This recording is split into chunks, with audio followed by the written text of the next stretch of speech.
Então, na verdade, esse daqui é o artigo da notícia, tá? Um paciente em vivo, ele foi curado de uma doença rara por meio de reedição genética. Esse paciente é um bebê que ele nasceu com uma mutação gênica bastante rara. É uma mutação que ela acontece em uma criança nascida a cada 1.300.000 crianças nascidas. É um a cada 1.300.000. Então é realmente uma doença bem rara. Na verdade, é uma mutação gênica bem rara que leva a uma doença, tá? E é uma doença bastante pesada, porque ela, ela leva a dois caminhos prováveis, tá? Ou transplante de fígado, então é uma mutação gênica que afeta diretamente o fígado, ou ela leva a degradação do fígado até o ponto de levar à morte. Então, realmente era uma coisa, é uma mutação gênica bem pesada. É isso aí, pessoal. Ó, o Soberano tá falando, deixa o like mesmo, tá? Deixa eu atualizar aqui, vamos ver os likes aqui. A gente tá com 99 likes. Bora deixar o like aí, gente. Senta o dedo. Você tá assistindo aqui e não deixou ainda, aperta o dedinho no like aí. E aí, essa mutação, então, ela é muito pesada. Elas têm poucos caminhos a levar, tá? É... E aí, qual que foi a grande sacada? Qual que foi o grande trunfo que a ciência trouxe dessa vez e que a biologia trouxe? Por meio de uma técnica chamada de CRISPR, os cientistas conseguiram reeditar o DNA e consertar essa mutação com a criança já nascida. E a grande sacada está exatamente aí. Por quê? Essa técnica de CRISPR é uma técnica que ela já é, assim, galera que trabalha com CRISPR faz isso de ponta cabeça. Olho fechado e ponta cabeça. É uma técnica que hoje a galera faz muito fácil, que é uma técnica de corte, cola, muda. Então eles conseguem pegar trechos do nosso DNA e eles conseguem modificar esses trechos do nosso DNA. Quer ver? Deixa eu pôr uma outra imagem aqui que eu vou explicar com uma outra imagem que fica mais legal. Então, ó, presta atenção nisso daqui, ó. Eu tenho aqui do meu lado dois pedacinhos de imagem. Vamos começar pelo pedacinho aí do seu lado esquerdo, que é a dupla fita do DNA, tá? Essa dupla fita de DNA, ela é formada pela estrutura que vocês estão vendo aqui do lado direito da imagem. Então, o que eu circulei, eu deixei um lado circulado de vermelho e o outro sem circular. O que eu deixei circulado foi justamente para diferenciar do outro lado. Isso daí é o que forma uma fita de DNA. Óbvio que enorme. Então são várias pecinhas dessa que são os nucleotídeos. Então tá vendo que eu tenho aí uma letrinha A no que está circulado. Eu tenho um pentágono, né? E eu tenho um P. O que é cada coisa disso daí? A letrinha A aí é a base nitrogenada. É uma das bases. Então, nessa imagem, a gente consegue ver as 4 bases nitrogenadas que formam o DNA. Esse pentágono aí, na verdade, é um açúcar de 5 carbonos, que é uma pentose. E o P é um fósforo ou um fosfato. Então, o conjunto dessas 3 coisinhas aí forma o que a gente chama de nucleotídeo. E aí, quando você começa a alinhar esse monte de nucleotídeo em sequência, você forma a fita do DNA, uma das fitas. E aí, do outro lado, vai ter a fita que é compatível com ela, que é a fita que vai fazer a complementariedade de bases. Como é essa complementariedade? Exatamente do jeito que você está vendo aí, ó. O A, que é a adenina, se liga com a base T, que é a timina. E a base C, que é a citosina, se liga na G, que é a guanina. Tá? E essa conexão, essa ligação, ela é feita muitas vezes Quantas? O nosso DNA, gente, ele é formado por 3 bilhões dessas pecinhas, ou dessas letrinhas. Claro que de um lado e de outro, né? Somando os dois lados, mas ao todo dá 3 bilhões dessas letrinhas que a gente tem, tá? E aí, todas essas 3 bilhões formam um conjunto todo do seu DNA.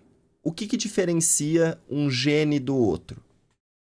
O que é um gene? Um gene é um código que vai determinar uma característica dentro do seu corpo. Uma função, uma característica externa, a produção de uma proteína. Apesar que tudo é meio baseado em produção de proteína. Mas enfim, cada gene vai ter a função de determinar alguma coisa aí no seu corpo. E você tem centenas de características, talvez até milhares de características, que são determinadas cada uma por um gene. Ótimo. O que aconteceu com esse bebê que nasceu com essa mutação? Um gene dele tinha uma mutação onde uma única letrinha, estava trocada. Nossa, mas isso já é o suficiente? Já é o suficiente. Se a sequência não tiver exatamente correta, com todas as letrinhas, seja elas quais forem, cada gene tem uma sequência de letrinhas diferentes, se uma só for trocada, dá ruim na hora da produção dessa proteína. E é exatamente isso que aconteceu com ele. O gene que ele teve a mutação chama CPS1. É um gene que todo mundo tem. E é um gene que produz uma linhagem de proteínas, ou uma proteína, né, no fígado. Na verdade, vai em cima de todas as funções do fígado, e acaba sendo responsável por ajudar no metabolismo de proteínas, quando você ingere proteína. Então, o fígado participa do processo digestório, né? A gente já sabe e tal. Só que com esse gene, esse CPS1 alterado nesse menino, ele não tinha condição de metabolizar as proteínas. E aí, com o tempo, o que ia acabar acontecendo? E quando eu falo com o tempo, é um tempo bem curto, né? Tempo longo, não. O fígado dele ia se degradando por conta dessa incapacidade de metabolizar proteína. E aí são os dois caminhos que eu falei lá no começo. Ou ele ia precisar de um transplante, ou ia degradar ao ponto de acabar levando o menino à morte. Só que a grande sacada foi que toda essa técnica de CRISPR, e que é utilizada, por exemplo, na agricultura, para você criar uma linhagem de milho, linhagem de soja mais resistente, que gera mais sementes, que a planta consegue resistir mais à falta de água, ou a determinadas pragas. Então, o CRISPR é utilizado na agricultura normalmente hoje para fazer modificação genética. E isso tudo chega na gente, tá? Isso daí é outra discussão, né? Mas isso tudo chega na gente, que é o tal dos geneticamente modificados aí. Com aviso, hoje é obrigado a ter aviso, né? Que você está se alimentando de algo que foi geneticamente modificado, mas que chega na gente, chega. Então, eu tô falando isso que é para você perceber que a coisa não é só a nível de ser humano ou animal. Planta também, planta é super comum acontecer e tá super comum acontecer. Bom, beleza. O fato é que toda essa modificação genética ela é feita a nível de embrião. Antes dessa planta se desenvolver, antes desse indivíduo nascer, nascer nem tanto, antes dele virar feto. Porque que acontece geralmente? Você precisa fazer com que poucas células consigam se modificar. Você pega um organismo já adulto que nem o nosso, que tem em torno de 30 trilhões de células, como é que você vai fazer as 30 trilhões de células se modificar a nível de DNA? Você não tinha como, tá? Então, geralmente a modificação era feita antes, a nível de embrião, com poucas células, e aí todas essas células modificadas, a hora que elas iam se multiplicando, virando o embrião mais avançado e depois feto, aí todas as células já estavam com a modificação feita, tá? Só que o que aconteceu é que esse menino apresentou essa mutação genética já depois de ter nascido, perceberam depois de ter nascido.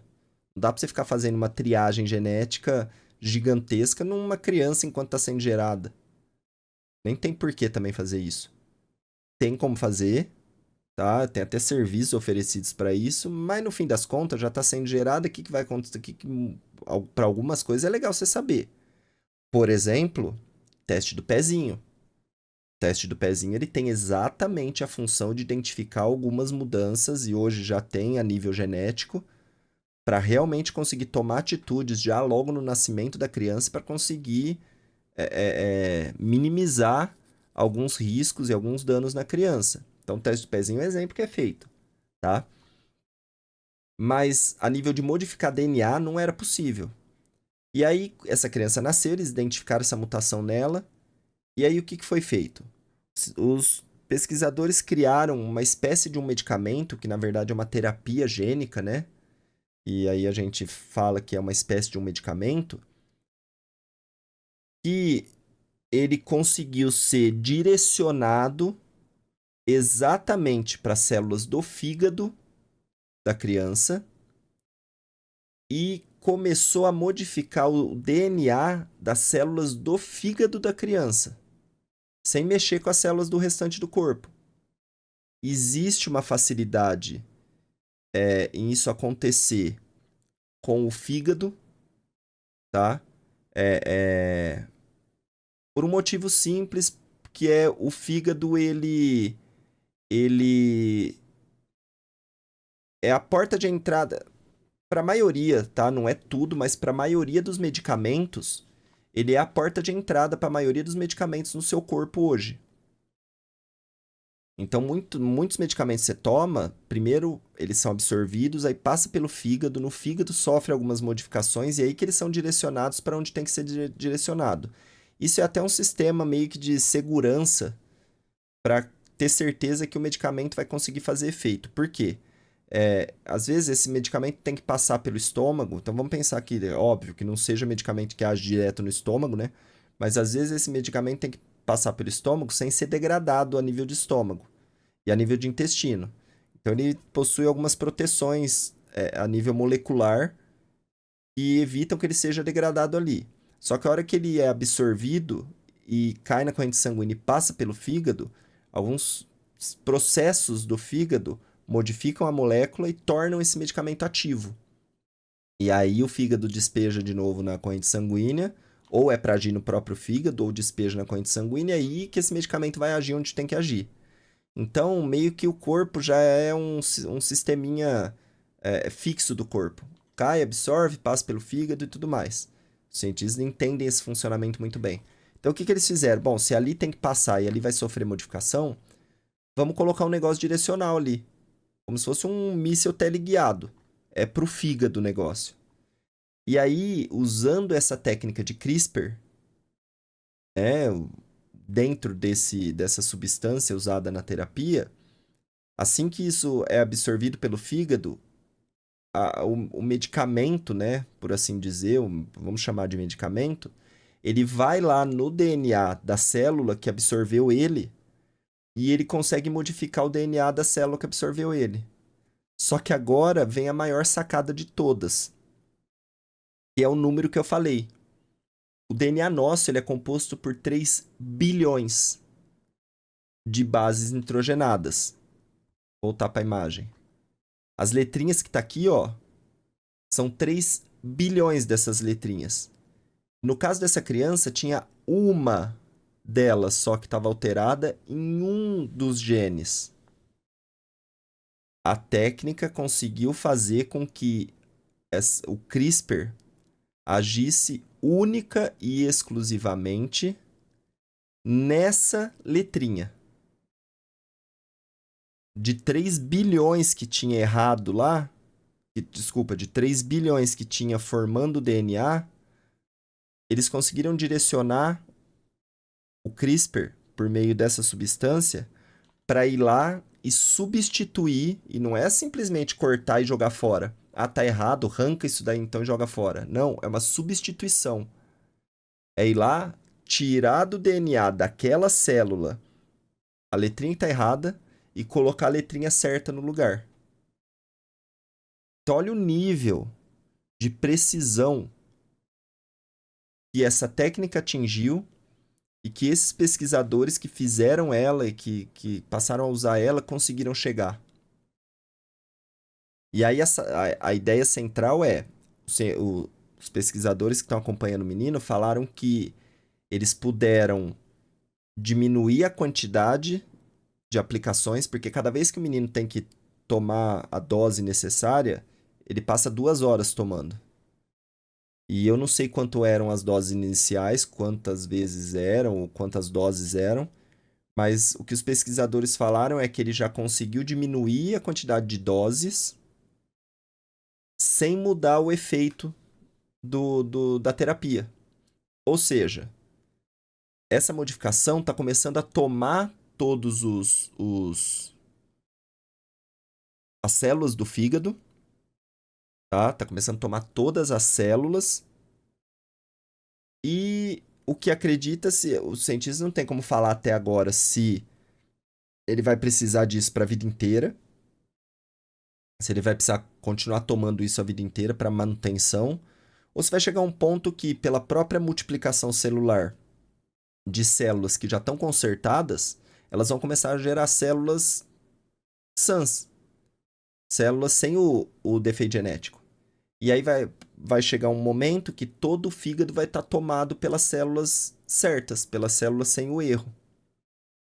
Então agora tudo indica que é isso que vai acontecer, porque eles já conseguiram diminuir a quantidade de doses sem alterar o resultado final da, da, da terapia. Então, muito provavelmente é isso que vai acontecer. Agora, qual que é o problema de trabalhar com isso para outras mutações genéticas? Como eu disse, para o fígado é mais fácil, porque o corpo já direciona esses produtos, essas substâncias para lá. Então, agora o impasse é você tentar direcionar outras terapias para outros tipos de célula e outros órgãos. Mas se eles já conseguiram fazer isso com o fígado, espera que em curto prazo eles vão conseguir fazer isso com outros órgãos. E chegar em resultados bem animadores com outros órgãos.